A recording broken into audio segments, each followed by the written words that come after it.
In remembrance of our dear father, Pa Joseph Oladele, who died on 23rd of June 2013, ó pé ọdún mẹ́wàá gẹ́rẹ́gẹ́ lónìí ọjọ́ kẹtàlélógún oṣù kẹfà ọdún 2023. Akíkanjú ọkùnrin ogun, onífẹ̀ẹ́ àti onírẹ̀lẹ̀.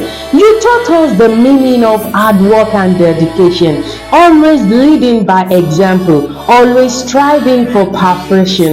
Bàbá onínúure. Ìwọ lọmọ Ògbómọ̀ṣọ́ ọmọ àfògbójà, Ògbómọ̀ṣọ́, Ògbómojúgun, Ògbóṣẹ̀gí, níbi wọ́n gbé ń jẹ kàkán tó mú kọ yanganlé.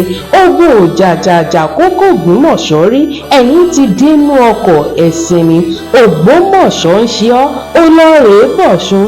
Ọ̀rọ̀ ọmọ ajílété òran tó ṣà bẹ́ẹ̀ ni òran tó Bàtálá. Òdìjọ́ tó bá túbá fọ́mọ ajílété kò tó rójú ṣohun gbogbo tó o bá fẹ́ ṣe. Ìwọ lọmọ ká pe bí mọ́nú ká wá ṣe bí ẹni yó. Ìwọ lọmọ ọjọ́ kan ìjà, ọjọ́ kan ẹ̀rín. Ǹlẹ́ o ọmọ àfògbójà. You sacrifice so much to provide for us. Bàbá onínúure. You taught us the value of family and friends, that love above all never ends. Pa Joseph Oladele, ìyàwó, ọmọ àti ọmọ ló ń ṣe lédè lẹ́yìn rẹ̀. Máa sùn títí dọjọ́ àjíǹde.